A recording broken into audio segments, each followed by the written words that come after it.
Ladies and gentlemen, this is TVP World. You're watching another edition of Break the Fake, where we debunk fake news and combat false narratives. I'm your host, Benjamin Lee, and let's get rolling.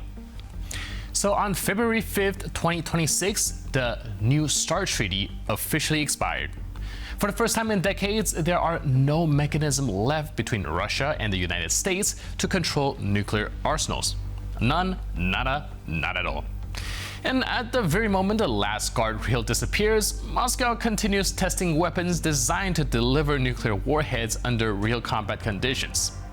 On the night of January 9th, a second launch of the Oreshnik intermediate-range ballistic missile was carried out, this time striking Lviv. Kremlin-controlled media unleashed massive hype, selling it as a breakthrough. But the so-called wonder weapon proved to be of little practical value. See, either it is impractical altogether, or it fails to meet its promised specifications. Or it's simply unusable.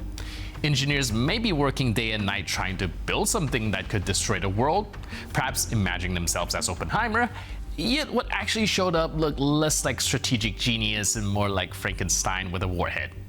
And this is what it looked like in Dnipro on November 2024.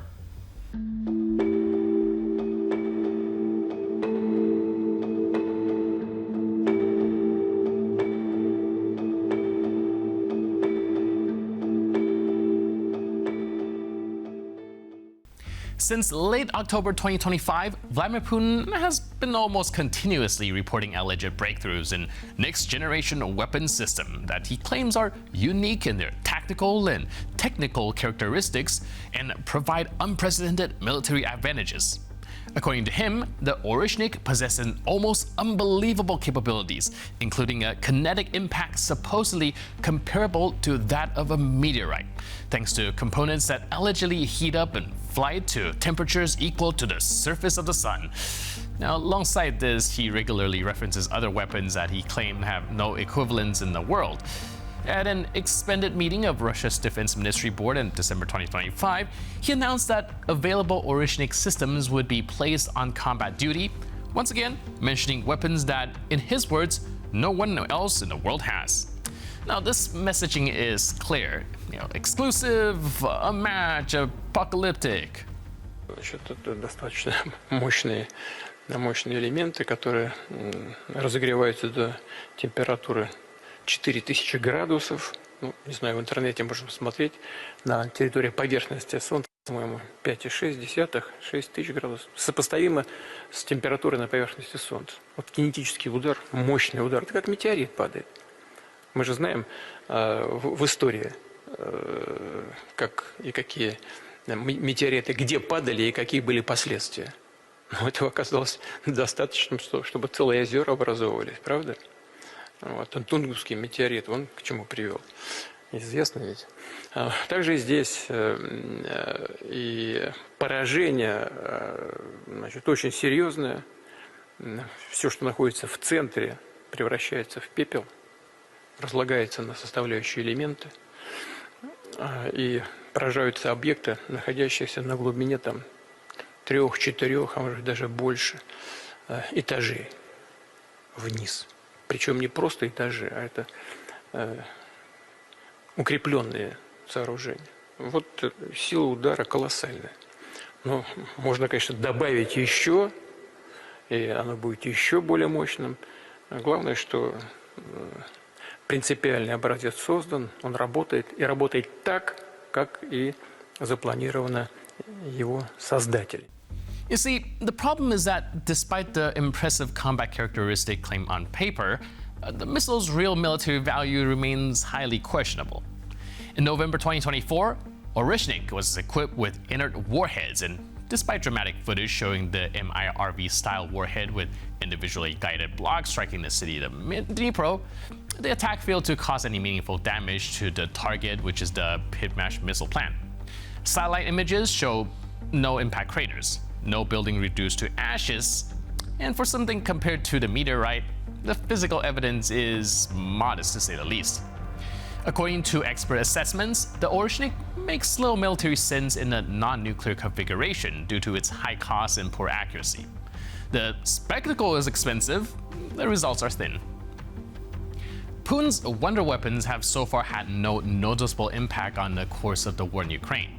Neither the demonstrative Oreshnik strikes, nor the rare launches of Zircon missiles, nor the comparatively regular use of the Kinzhal systems have really changed the nature of the fighting. And given the reasons already outlined, they could not really. What they have changed is the strategic environment. With the formal expiration of the treaty on February 5th of 2026, this entire arsenal of so-called wonder weapons becomes a serious obstacle to negotiating any new arms control agreement.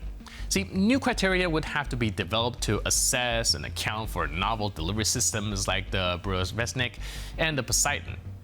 Doctrinal shifts would require responses, and then countermeasures would need to be adopted, symmetrical responses prepared, and instead of strengthening deterrence, these inventions complicated, and they have already triggered preparations in the United States to resume nuclear weapons testing.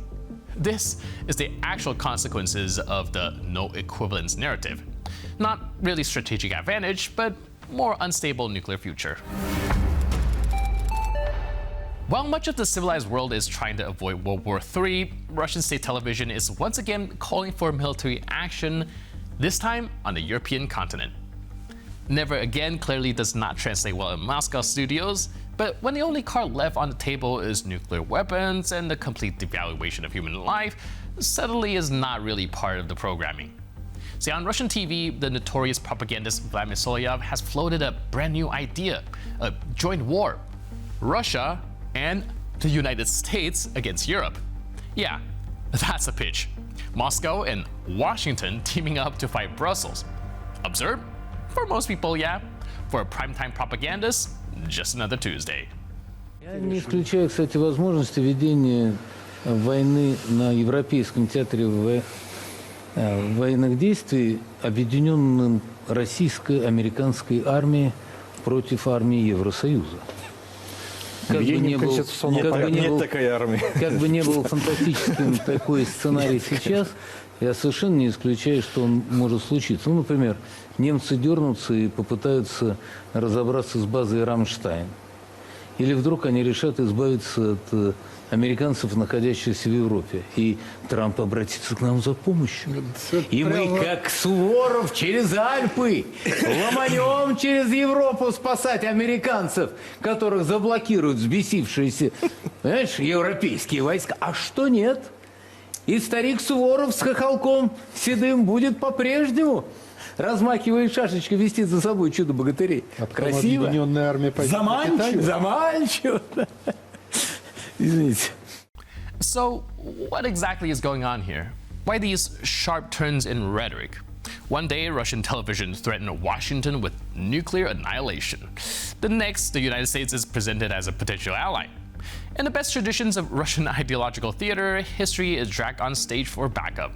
They invoke Suvorov because nothing says modern geopolitics like an 18th century general. He's probably spitting in his grave fast enough to generate renewable energy.